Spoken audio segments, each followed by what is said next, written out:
नमस्कार, उत्तराखंड समाचार में आपका स्वागत है। मैं हिना जोशी छेत्री।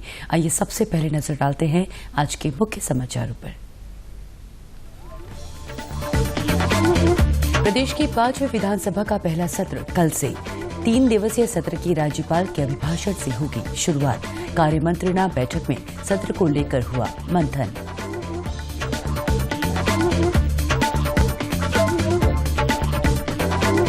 उत्तराखंड विद्यालय शिक्षा परिषद की बोर्ड परीक्षाएं आज से शुरू।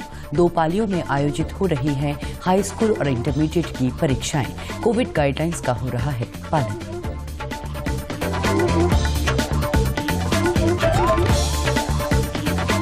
कैबिनेट के कई मंत्रियों ने मुख्यमंत्री से की मांग। विभागीय अधिकारियों की गोपनीय रिपोर्ट लिखने का मिले अधिकार। सुशासन और बेहतर तालमेल के लिए बताया जरूरी। कई राज्यों में है ये व्यवस्था।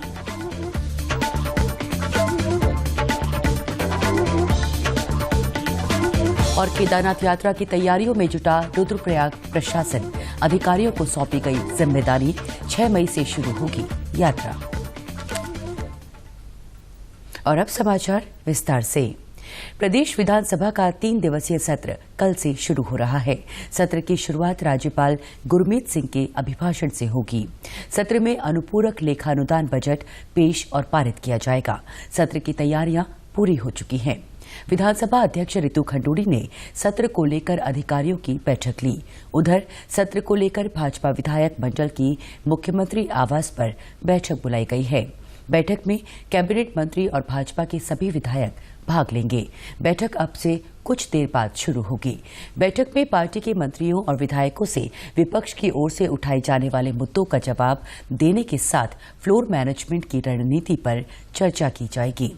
संसदीय कार्य मंत्री प्रेमचंद अग्रवाल ने कहा कि सत्र को लेकर मुख्यमंत्री आवास पर भाजपा विधायक मंडल दल की बैठक आयोजित होगी, जिसमें सत्र को लेकर चर्चा की जाएगी। वहीं आज कांग्रेस विधायक मंडल की बैठक हुई। इसमें सर्वसम्मति से प्रस्ताव पास किया गया कि नेता प्रतिपक्ष का चयन हाईकमान द्वारा किया जाएगा। 29 मार्च से प्रारंभ हो रहे उत्तराखंड की 5वीं विधानसभा के प्रथम सत्र के कार्य संचालन और विधायी कार्यों को लेकर आज नवनिर्वाचित उत्तराखंड विधानसभा अध्यक्ष रितु खंडूड़ी भूषण की अध्यक्षता में कार्यमंत्रणा की बैठक आयोजित की गई। बैठक के दौरान कार्यमंत्रणा समिति के सदस्यों द्वारा सत्र के दौरान चलने वाली संसदीय कार्यवाही पर चर्चा की गई। बैठक के दौरान 29 मार्च को चलने वाले सदन की कार्यसूची पर चर्चा की गई। सत्र के पहले दिन राज्यपाल के अभिभाषण के साथ ही पटल पर इस वित्तीय वर्ष का लेखानुदान बजट प्रस्तुत किया जाएगा। मीडिया से बातचीत में विधानसभा अध्यक्ष रितु खंडूड़ी ने कहा कि विधानसभा अध्यक्ष के रूप में पहली बार सदन को संचालित करना उनके लिए गौरवपूर्ण क्षण है, साथ ही उनके लिए चुनौती भी है। उन्होंने सदन के सभी सदस्यों से सत्र शांतिपूर्वक एवं सुचारू रूप से संचालित करने के लिए सहयोग की अपेक्षा की है। बैठक में कांग्रेस के किसी प्रतिनिधि ने भाग नहीं लिया। बैठक हुई और उसमें ये निर्णय लिया गया है कि राज्यपाल का अभिभाषण होगा और उसके बाद जो 22-23 का लेखानुदान है उसकी वो पेश पटल पर रखा जाएगा। तो ये 2 चीजें कल के लिए हुई हैं और उसके बाद हम दोबारा से कल बैठेंगे और परसों के बिजनेस के बारे में कल निर्णय लेंगे। जी देखिए, उनको खबर गई थी, इनको इन्फॉर्मेशन भेजी गई थी, लेकिन वहाँ से जो खबर आई है कि उनका शायद एलओपी अभी नहीं चुना गया, ना ही उनकी विधानमंडल दल की बैठक हुई है और जब तक एलओपी नहीं होता तो उनके यहाँ पर किसे भेजा जाए उसका निर्णय शायद नहीं हो पाया था, इस वजह से वो नहीं आए। लेकिन उनको इन्फॉर्मेशन गई थी। बीएसपी से आप जानते हैं शहजाद जी रहते हैं और बाकी तो कोरम पूरा था। उत्तराखंड विद्यालय शिक्षा परिषद की बोर्ड परीक्षा आज से प्रारंभ हो गई। पहले दिन हाई स्कूल और इंटरमीडिएट में हिंदी विषय की परीक्षा का आयोजन किया गया। पहले दिन बोर्ड परीक्षा में आसान पेपर देख परीक्षार्थियों के चेहरे खिले नजर आए। पौड़ी जिले में 10वीं की परीक्षा में आज 8,696 और 12वीं की परीक्षा में 9,929 परीक्षार्थियों ने परीक्षा दी। परीक्षा संचालन में कोविड गाइडलाइन का विशेष ध्यान रखा गया है। राजकीय इंटर कॉलेज मेटाकुंड के केंद्र व्यवस्थापक गजपाल सिंह जगवान ने बताया कि नकल विहीन परीक्षा के लिए केंद्र व्यवस्थापक एहतियात बरत रहे हैं। परीक्षार्थी मास्क लगाकर परीक्षा में बैठ रहे हैं। तो आज से जो है उत्तराखंड परिषद परीक्षा 2022 की परीक्षा प्रारंभ हो चुकी है हाई स्कूल इंटर की। आज सुबह हाई स्कूल का हिंदी का पेपर है, अभी जो है 11 बजे समाप्त हो गया है।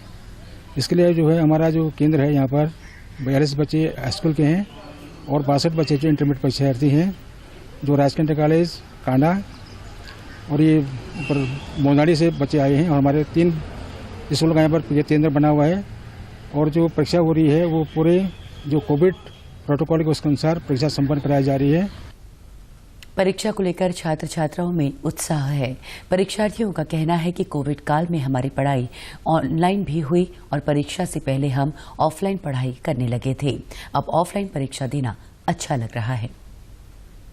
तैयारियां ठीक रही, सारे टीचर्स ने खूब अच्छा हमारा साथ दिया और अच्छा लग रहा है परीक्षा देके। ऑनलाइन पढ़ाई हुई थी तो उस टाइम हमारे टीचर्स ने हमें खूब एक सपोर्ट किया था कि पढ़ना है, और उसके बाद जब ऑफलाइन हुआ तो अब काफी अच्छा लग रहा है कि हमारे जो टीचर्स ने काफी मेहनत कर रखी है। परीक्षा केंद्र में तैनात कक्ष निरीक्षक सीमा बलोती का कहना है कि केंद्र में परीक्षा संचालन के लिए तय किए गए मानकों और दिशा निर्देशों के अनुसार परीक्षा संचालित की जा रही है। केंद्र व्यवस्थापक द्वारा हमें जितने भी निर्देश दिए गए हैं मैं देख रही हूँ, उनका पूरी तरह से पालन हो रहा है। कोविड गाइडलाइन के अनुसार यहाँ पर सारी व्यवस्थाएं की गई हैं और परीक्षा जो है नकल विहीन तरीके से सुचारू रूप से संपन्न की जा रही है। वहीं चंपावत जिले के 40 केंद्रों में आज दोनों पालियों में बोर्ड परीक्षा शांतिपूर्ण संपन्न हुई। जिले के हाई स्कूल में 4024 परीक्षार्थियों में से 3917 छात्र छात्राओं ने परीक्षा में भाग लिया, जबकि 53 छात्र छात्राएं अनुपस्थित रहे। जबकि इंटरमीडिएट में 3782 छात्र छात्राओं ने प्रतिभाग किया। परीक्षा देकर लौट रहे छात्र छात्राओं ने कहा कि आज हिंदी विषय की परीक्षा थी जो अपेक्षा के अनुरूप आया, साथ ही जो उनके शिक्षकों ने पढ़ाया उसी में से काफी कुछ प्रश्न पूछे गए थे। हिंदी का पेपर था और बहुत सरल आया था, जितना हमारे मैम सर लोगों ने मेहनत की थी उसके हिसाब से सही आया था पेपर। जितनी मेहनत हमने की थी उसके हिसाब से हम पूरा पेपर करते। हमारा हिंदी का पेपर था, जो मैम ने पढ़ाया था आधे से ज्यादा सब वही क्वेश्चन आ रखे थे और अच्छा गया। हिंदी का पेपर था, बहुत ही अच्छा आया था। जिन्होंने मेहनत की थी उनके लिए बहुत ही सरल पेपर था ये। गौरतलब है कि उत्तराखंड बोर्ड परीक्षा में 10वीं कक्षा में 1,29,784 और 12वीं में 1,13,166 परीक्षार्थी शामिल होंगे। सबसे ज्यादा परीक्षार्थी हरिद्वार जिले में 42,661 और सबसे कम चंपावत जिले में 7,797 हैं। प्रदेश में 191 परीक्षा केंद्र संवेदनशील और 18 अति संवेदनशील है। विधानसभा भवन में आज विधानसभा अध्यक्ष, संसदीय कार्य मंत्री और अन्य मंत्रियों को कक्ष आवंटित कर दिए गए हैं। विधानसभा की नवनिर्वाचित अध्यक्ष ऋतु खंडूड़ी भूषण ने आज विधानसभा परिसर में वैदिक मंत्रोच्चार के साथ यज्ञ करवाया। इस दौरान विधानसभा के कार्मिकों द्वारा यज्ञ में आहुति डालकर अपने कर्तव्यों का ईमानदारी से निर्वहन करते हुए राज्य हित में कार्य करने का संकल्प लिया। उन्होंने कहा कि हमें प्रदेश हित में, जनता के हित में कार्य करना होगा और जिसके लिए हम सभी संकल्पित भी हैं। एक बहुत अच्छी लेगेसी मिली है। हमारे पास जो चीजें आई हैं पुरानी जो हैं उनको और अच्छा करना है। और विधानसभा पूरे अभी देखिए हमने कीर्तिमान तो कायम किया ही है कि महिला आपको अध्यक्ष मिली है, तो इसी को आगे बढ़ाते में मैं चाहूँगी कि इस विधानसभा को हम और कितना सुंदर कर सकते हैं, लोगों तक पहुँचना कितना आसान कर सकते हैं, काम कितना सरल और सुविधाजनक कर सकते हैं। और हर एक व्यक्ति जिसको जो भी पद मिला है उसमें मुझे एक्सपेक्टेशन ये है कि उस काम को आप ईमानदारी से करेंगे। संसदीय कार्य मंत्री प्रेमचंद अग्रवाल ने आज विधानसभा स्थित अपने कार्यालय का विधिवत उद्घाटन किया। कार्यालय के उद्घाटन के दौरान पूजा अर्चना में परिवार और स्टाफ के लोग शामिल हुए। इस मौके पर मीडिया से बातचीत में कैबिनेट मंत्री प्रेमचंद अग्रवाल ने कहा कि हम सभी को जन आकांक्षाओं पर खरा उतरना होगा। देखिए, मैं अपने कुलदेवी को प्रणाम कर रहा हूँ, माँ गंगा को प्रणाम कर रहा हूँ, अपने भगवान श्री को प्रणाम कर रहा हूँ। और हम हम जो भी शुभ कार्य करते हैं पहले अपने भगवान को उनकी आराधना करके हम शुभारंभ करते हैं। और आज मैंने इस कार्य का चार्ज लिया है, तो स्वाभाविक रूप से मुझे पूजा अर्चना करनी थी और वो पूजा अर्चना बहुत विधि विधान से आज पंडित जी ने कराई, मैं उनका धन्यवाद कर रहा हूँ। और आज से जिस प्रकार से कल सत्र भी है, तो आज हमने यहाँ अपना काम प्रारंभ कर दिया है और अभी कुछ देर में कार्य मंत्रणा की बैठक भी है, उसमें भी कल के एजेंडे हम लोग तय करेंगे। वहीं कैबिनेट मंत्री सौरभ बहुगुणा ने भी कार्यालय कक्ष में की पूजा अर्चना के बाद पदभार संभाल लिया। सौरभ बहुगुणा ने कार्यालय परिसर में पूजा अर्चना कर दिन की शुरुआत की। इस मौके पर सौरभ बहुगुणा ने कहा, आज पूजा अर्चना कर प्रदेश की खुशहाली की प्रार्थना की है। उनका पूरा प्रयास रहेगा कि वो जन आकांक्षाओं पर खरा उतरे। पूरी कोशिश करूंगा कि अच्छा काम कर सकूं, अपने दादाजी के और अपने पिताजी का नाम रोशन कर सकूं। और जो काम उन्होंने उत्तराखंड की सोच उनकी उत्तराखंड की थी, जो पहाड़ों की विकास की उनकी सोच थी, क्योंकि आपको मालूम है जब आज तो उत्तर प्रदेश था, वो वहाँ के मुख्यमंत्री थे, तो उत्तराखंड के पहाड़ों की नींव रखने वाले हिमवती नंदन बहुगुणा जी थे जब उन्होंने पर्वतीय मंत्रालय की स्थापना करी थी। तो उम्मीद यही है कि ये सरकार जो है पर्वतीय क्षेत्रों का विकास करेगी, ये सरकार को दूरस्थ क्षेत्रों तक विकास पहुंचाएगी और हमारी मातृशक्ति और हमारे युवाओं का ध्यान रखेगी। कैबिनेट मंत्री सतपाल महाराज ने एक बार फिर से विभागीय सचिव की सीआर मंत्रियों द्वारा लिखे जाने की मांग की है। कैबिनेट मंत्री सतपाल महाराज का कहना है कि उन्होंने ये विषय कैबिनेट के सामने भी उठाया। उनके अनुसार अन्य मंत्रियों को भी ये विषय सरकार के सामने लाना चाहिए, इससे एक अनुशासन आएगा। दरअसल पूर्व में भी कैबिनेट मंत्री सतपाल महाराज ये मांग कर चुके हैं। उनका कहना है कि अन्य राज्यों में इस तरह की व्यवस्था है। उत्तराखंड में तिवारी सरकार के समय ये व्यवस्था थी, जिसे बाद में बंद कर दिया गया। इसे दोबारा शुरू किया जाना चाहिए। कैबिनेट में मैंने माननीय मुख्यमंत्री जी से आग्रह किया कि भाई कम से कम मंत्री अपने सेक्रेटरी की कॉन्फिडेंशियल रिपोर्ट लिखे, ये बहुत जरूरी है। आपने देखा होगा सेना में अनुशासन होता है, क्योंकि सेना का जो सीओ होता है वो अपने जूनियर ऑफिसर की सीआर लिखता है।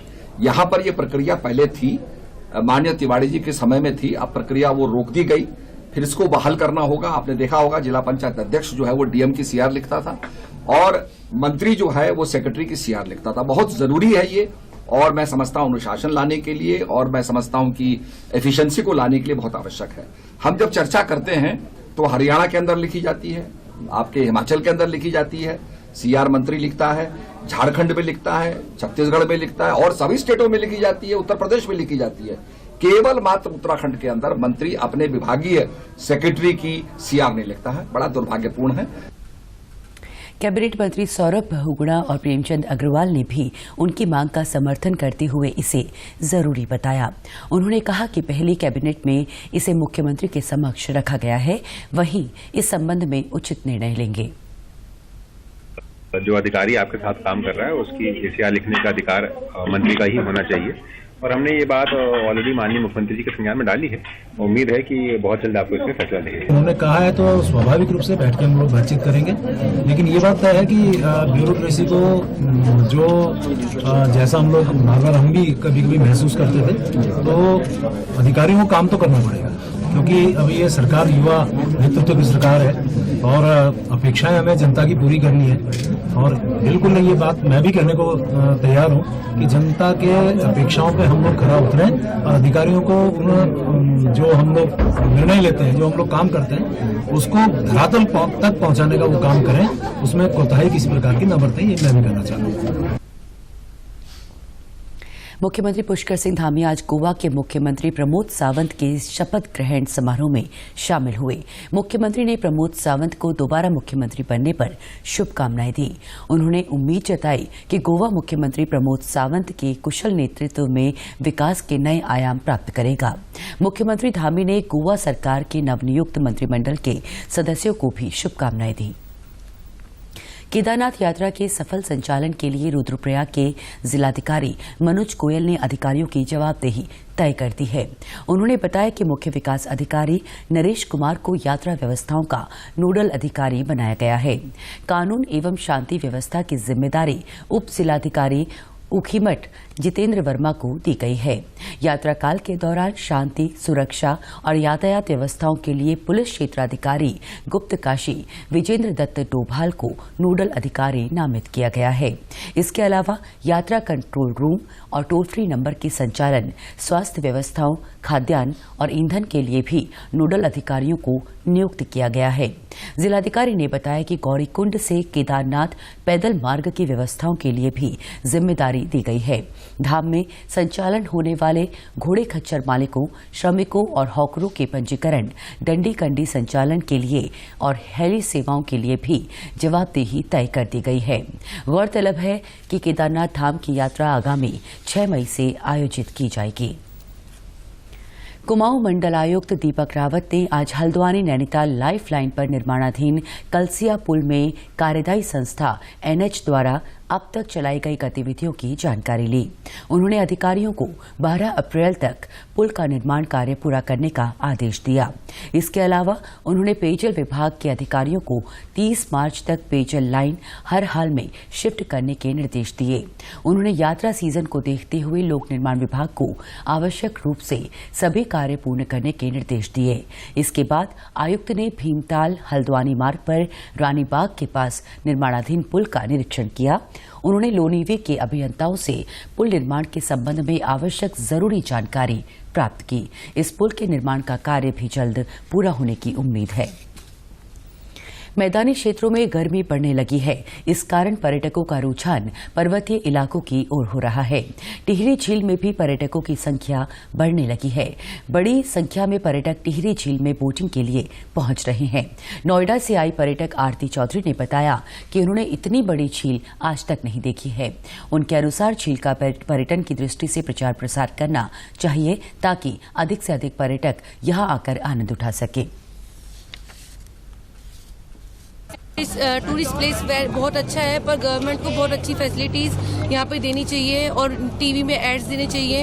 हमें नहीं पता था, हम खुद नेट पे सर्च करके यहाँ पे खुद ही पहुँचते हैं सब लोग, और यहाँ पे आकर आपको सब पता चलता है कि यहाँ पे ऐसे बोट राइडिंग होती है। यहाँ के लोकल पीपल्स बहुत मदद करते हैं। तो मैं चाहती हूँ कि यहाँ पे गवर्नमेंट जो है यहाँ पे हेल्प करे और यहाँ पे फैसिलिटीज़ प्रोवाइड करें, लाइक कि यहाँ पे टूरिस्ट को आने के लिए सुविधा दी जाए, गाड़ीज़ की प्रोवाइड कराई जाए और सब जगह न्यूज़पेपर्स में एड्स दिया जाए गूगल्स पे, ताकि सबको पता चले कि हाँ एक टूरिस्ट प्लेस है यहाँ पे। टिहरी डैम के साथ में आप टिहरी डैम के साथ भी बच्चे देख सकते हैं कि टिहरी डैम कैसे है, हमारे हिस्ट्री कैसी है, और यहाँ पे जो है ये बोटिंग कराते हैं, सब कराते हैं।